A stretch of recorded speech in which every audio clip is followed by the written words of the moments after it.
अगर आपके पास long multi seasons वाले शोज देखने का टाइम नहीं है तो मिनी सीरीज बेस्ट ऑप्शन है। तो आज के वीडियो में हम लेकर आए हैं 7 ऐसी मिनी सीरीज जिनमें से हर एक को डेफिनेटली मास्टरपीस कहा जा सकता है। मास्टरपीस का मुकाम पाने के लिए राइटिंग, एक्टिंग, प्रोडक्शन सब में परफेक्शन होना चाहिए और ऐसे शोज क्रिएट करने में HBO आज भी एक किंग है और इसलिए इस लिस्ट की सभी मिनी सीरीज यूएस में HBO मैक्स पर और इंडिया में जियो हॉटस्टार पर अवेलेबल है। तो चलो अनकवर करते हैं ये 7 तगड़े शोज।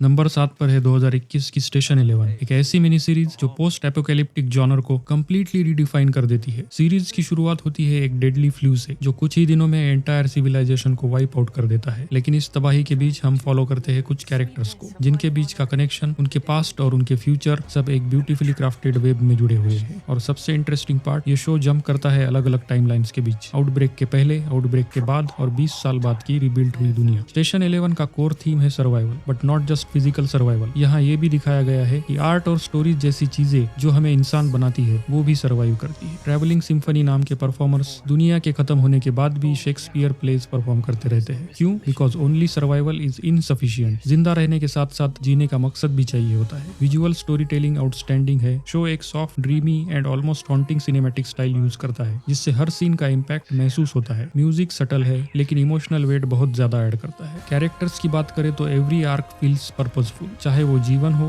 या यंग कर्स्टन हो जिसका पास्ट एक ट्रेजिक मिस्ट्री से भरा हुआ है, या द प्रॉफिट जो एक डार्क फिलोसॉफिकल एंटागोनिस्ट बनकर सामने आता है। शो उनकी स्टोरीज को स्लो बर्न स्टाइल में अनफोल्ड करता है और जब पीसेस फाइनली कनेक्ट होते हैं देन इट हिट्स हार्ड। अगर आपको सर्वाइवल स्टोरीज पसंद है जो सिर्फ डिस्ट्रक्शन नहीं बल्कि ह्यूमैनिटी को एक्सप्लोर करे then this series is an absolute must watch. This strange and awful time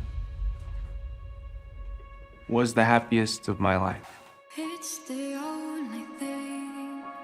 number 6 पर है 2018 की not so typical crime thriller sharp objects. Dark, twisted, slow burn mystery जो कि एक साइकोलॉजिकल मेज है जिसमें स्टोरी से ज्यादा कैरेक्टर्स आपको डिस्टर्ब कर देते हैं। स्टोरी फॉलो करती है कैमिल प्रिकर को, एक ट्रबल्ड जर्नलिस्ट जिसे अपने होम टाउन वापस भेजा जाता है 2 यंग गर्ल्स की ब्रूटल किलिंग्स रिपोर्ट करने। लेकिन जैसे ही वो वापस आती है साथ ही साथ उसका अपना पास्ट भी उठकर सामने आ जाता है। एंड ट्रस्ट मी, उसका home town wind gap is not just creepy, it's suffocating. Her character, her conversation और हर सीन के पीछे एक हिडन टेंशन छुपा हुआ है। एमी एडम्स ने कैमिल के रोल में यहाँ लिटरली करियर बेस्ट परफॉर्मेंस दी है। कैमिल एक ब्रोकन ह्यूमन है। ट्रॉमा, सेल्फ हार्म, एडिक्शन सब कुछ एक रियलिस्टिक पेनफुल रॉनेस के साथ दिखाया गया है। और सबसे unsettling part, her relationship with her mother played by Patricia Clarkson. ये दोनों की केमिस्ट्री इतनी टॉक्सिक है कि स्क्रीन में आग लगती Didn't है। expect you. The house is not up to par for visitors. Clarkson की परफॉर्मेंस इतनी ब्रिलियंटली डिस्टर्बिंग है कि आपको लगेगा कि ये विलन नहीं, ये एक नाइटमेयर है। शो की वाइब एकदम स्लो और एटमॉस्फेरिक है और ये आपको स्पून फीड कुछ भी नहीं करता। स्टोरी आपको डेलिबरेटली अनकंफर्टेबल बनाती है क्योंकि ये सिर्फ मर्डर्स के बारे में नहीं, ये ट्रॉमा के बारे में है, चाइल्डहुड स्कार्स के बारे में है और उन मेमोरीज के बारे में जिसे हम कभी फेस नहीं करना चाहते। और जब फाइनल एपिसोड आता है, ओ बॉय, लास्ट के 30 सेकंड्स इतने शॉकिंग है कि आप लिटरली पॉज करके सोचने लग जाओगे कि wait, what just happened. It is one of the best twist endings in HBO history. अगर आपको डार्क साइकोलॉजिकल थ्रिलर्स पसंद है जो क्रेडिट रोल के बाद भी लंबे समय तक आपके मेमोरीज में रहेंगे then Sharp Objects you cannot miss. बस याद रखना, this show is not made for casual viewing, it is made to haunt you. Number 5 पर है 2019 की DC यूनिवर्स की super hero mini series Watchmen. अगर आपको लगता है कि सुपर हीरो शोज सिर्फ एक्शन और CGI का खेल होते हैं then Watchmen will blow your mind. ये बेसिकली एक अल्टरनेट रियलिटी में सेट है जहां मास्क्ड विजिलेंटेस को क्रिमिनल्स से ज्यादा डेंजरस माना जाता है। स्टोरी शुरू होती है टुल्सा में जहां एक मास्क्ड कॉप एंजेला एक ऐसे मर्डर केस में फंस जाती है जिसमें रेसिज्म, पॉलिटिकल करप्शन और हिडन कॉन्स्पिरेसीज डीपली कनेक्टेड है। शो की सबसे बड़ी जीनियस चीज है कि ये कोई नॉर्मल सुपर हीरो स्टोरी नहीं, ये एक्चुअली अमेरिका के रियल सोशल इश्यूज को एक्सप्लोर करती है। रेस, पावर, ट्रॉमा सब कुछ स्टोरी में इतना इंटेलिजेंटली पिरोया गया है कि आपको हर एपिसोड के बाद सोचना पड़ेगा यहाँ असल में हो क्या रहा है। Visuals absolute top tier, music Hans Zimmer level vibes by Trent Reznor and Atticus Ross, writing एकदम लेयर्ड, हर एपिसोड एक पजल पीस जैसा लगता है। और सबसे ज्यादा शॉक देता है old Watchmen character doctor Manhattan की कहानी में एंट्री। ये शो सिर्फ एंटरटेन नहीं करता, ये एक्चुअली चैलेंज करता है कि हम हीरो और विलन को कैसे देखते हैं। एक बोल्ड, ब्रेव और माइंड बेंडिंग मिनी सीरीज जो आपके दिमाग में चलती रहेगी long after the finale. Number 4 पर है 2010 की war drama the Pacific. Steven Spielberg और टॉम हैंक्स के प्रोडक्शन का नाम ही काफी है और इस मिनी सीरीज का लेवल ही अलग है। स्टोरी वर्ल्ड वॉर 2 के पैसिफिक फ्रंट पर बेस्ड है, जहां अमेरिकन सोल्जर्स को जापानीज फोर्सेस का सामना करना पड़ता है। But unlike band of brothers जहां ब्रदरहुड पर फोकस था, द पैसिफिक ज्यादा इंटेंस और पर्सनल फील होती है, क्योंकि यहाँ वॉर के साइकोलॉजिकल इफेक्ट्स डीपली एक्सप्लोर किए गए हैं। हम फॉलो करते हैं 3 मरीन्स, जॉन बैसिलोन, यूजिन स्लेज और रॉबर्ट लेकी, जिनके एक्सपीरियंसेस कंप्लीटली डिफरेंट है। कोई बैटलफील्ड का हीरो बन जाता है, कोई ट्रॉमा से टूट जाता है और कोई वॉर खत्म होने के बाद भी मेंटली वापस घर नहीं पहुंच पाता। शो का स्केल इंसेन है। Massive battles, rain soaked jungles, fire storms, explosions, सब कुछ अल्ट्रा रियलिस्टिक दिखाया गया है। हर एपिसोड में आपको लगता है कि आप भी उन सोल्जर्स के साथ जंगल में चले गए हो। बट जो चीज सबसे स्ट्रांग लगती है वो है इमोशनल ऑनेस्टी। वॉर का ग्लैमर नहीं, असली हॉरर दिखाया गया है। You better get mean too, boo. दोस्त गिरते हैं, होप्स हिलती है, ह्यूमैनिटी बार बार टेस्ट होती है। The Pacific is not just a war story, it is a story of survival, fear, courage और ह्यूमंस का breaking point. Do not miss this one.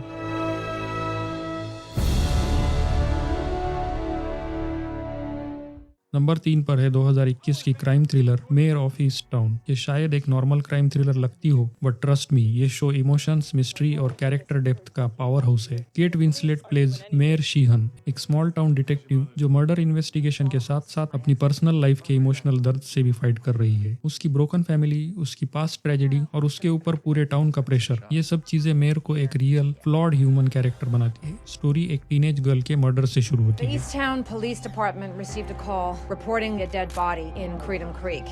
But जैसे जैसे इन्वेस्टिगेशन आगे बढ़ती है, हर कैरेक्टर का ट्रूथ स्लोली ओपन होने लगता है। कोई सीक्रेट रिलेशनशिप में है, कोई अपनी एडिक्शन छुपा रहा है और कोई फैमिली को बचाने के लिए झूठ बोल रहा है। ईस्ट टाउन का हर इंसान सस्पेक्ट लगता है। शो की ब्यूटी ये है कि ये सिर्फ हू डन इट टाइप मिस्ट्री नहीं, ये ग्रीफ, गिल्ट, मदरहुड और कम्युनिटी की डायनामिक्स को डीपली एक्सप्लोर करता है। आप मेयर के साथ साथ हर क्लू, हर ट्विस्ट को फील करते हो। केट विंसलेट का परफॉर्मेंस स्ट्रेट अप लेजेंडरी। उसकी वल्नरेबिलिटी और स्ट्रेंथ दोनों इक्वली पावरफुल लगते हैं। सिनेमेटोग्राफी ग्राउंडेड है, राइटिंग टाइट है और फिनाले वाले reveals unpredictable but deeply emotional. Mayor of east town proves की क्राइम थ्रिलर सिर्फ टेंशन नहीं, इमोशंस भी डिलीवर कर सकती है। इसलिए ये HBO के बेस्ट मिनी सीरीज में से एक और ट्रूली अ मास्टरपीस है।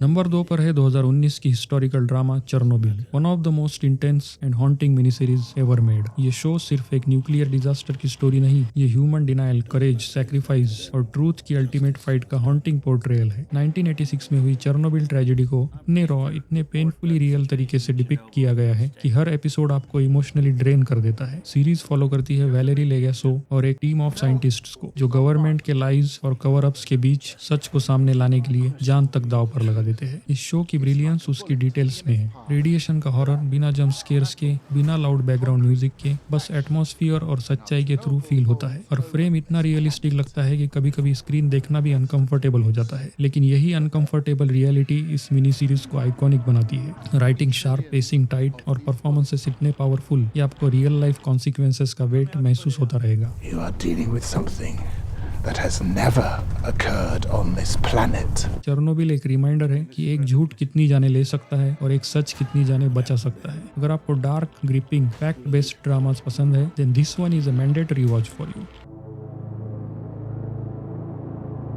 नंबर 1 पर जाने से पहले एक छोटी सी इंपॉर्टेंट बात। आपको best of the best shows तो मैं रेकमेंड कर ही रहा हूँ, लेकिन उनका असली मजा तभी आता है जब आपके पास हो एक फैंटास्टिक टीवी सेटअप। इसीलिए मैंने स्पेशली आपके लिए फ्लिपकार्ट पर available top rated TVs and accessories tag कर दिए हैं, जो कि बने हैं specially for watching movies and shows and to bring your binge watching experience to the next level. तो वीडियो खत्म होते ही इन प्रोडक्ट्स को जरूर चेक करना। You will thank yourself later. Number 1 पर है Band of Brothers. War shows बहुत देखे होंगे, लेकिन जो इम्पैक्ट बैंड ऑफ ब्रदर्स छोड़ता है वो डेकेड्स बाद भी फील होता है। स्टीवन स्पीलबर्ग और टॉम हैंक्स के प्रोडक्शन के नीचे बना ये 10 एपिसोड वाला मास्टरपीस सिर्फ एक वॉर मिनी सीरीज नहीं, ये एक इमोशनल एक्सपीरियंस है। स्टोरी फॉलो करती है इजी कंपनी नाम के एक ग्रुप ऑफ अमेरिकन पैराट्रूपर्स को। This is Easy Company. the first and finest company in this regiment. जो वर्ल्ड वॉर 2 के टफेस्ट ऑपरेशन से गुजरते हैं। नॉर्मंडी की लैंडिंग्स हो या बेस्टन की फ्रीजिंग बैटलफील्ड्स, हर एपिसोड में आप उनके साथ साथ मार्च करते हो, उनके साथ दर्द फील करते हो और उनके साथ ही सेलिब्रेट भी करते हो। इस शो को मास्टरपीस बनाती है उसकी ऑथेंटिसिटी। कैमरा सिर्फ बैटल्स नहीं दिखाता, ये सोल्जर्स के बीच का ब्रदरहुड, ट्रस्ट, फियर और वो छोटे छोटे ह्यूमन मूवमेंट्स कैप्चर करता है जो रियल वॉर स्टोरीज को टाइमलेस बनाते हैं। Production quality Hollywood film level की है। Massive battle sequences, realistic action, emotional moments, everything feels premium and authentic. Cast भी आउटस्टैंडिंग है। Damian Lewis, Ron Livingston, even young Michael Fassbender, Tom Hardy और Friends series का Ross यानी David Schwimmer, सबने अपने life की बेस्ट परफॉर्मेंसेस दी है। But सबसे खास बात, हर एपिसोड के बिगिनिंग में रियल इजी कंपनी वेटरन्स अपने एक्सपीरियंसेस शेयर करते हैं। उनके ट्रेमलिंग वॉइसेस, उनका पेन, उनके वर्ड्स ही शो को मास्टरपीस का स्टेटस देते हैं। बैंड ऑफ ब्रदर्स ऐसे मिनी सीरीज में से है जिसे एक बार नहीं मल्टीपल टाइम्स रिविजिट किया जा सकता है। If you love war dramas, survival stories या simply excellent film making, this is an absolute must watch. इसीलिए हमारे लिस्ट में ये प्राउडली आती है नंबर 1 पर। तो दोस्तों, ये थे HBO के top masterpiece mini series, short, powerful और अनफॉरगेटेबल। अगर वीडियो पसंद आया हो तो लाइक, शेयर और सब्सक्राइब जरूर करना और कमेंट्स में बताओ कौन सी मिनी सीरीज आप नेक्स्ट वीकेंड बिंज करने वाले हो। मिलते हैं नेक्स्ट वीडियो में। Till then stay safe, stay curious और देखते रहिए क्वालिटी कंटेंट।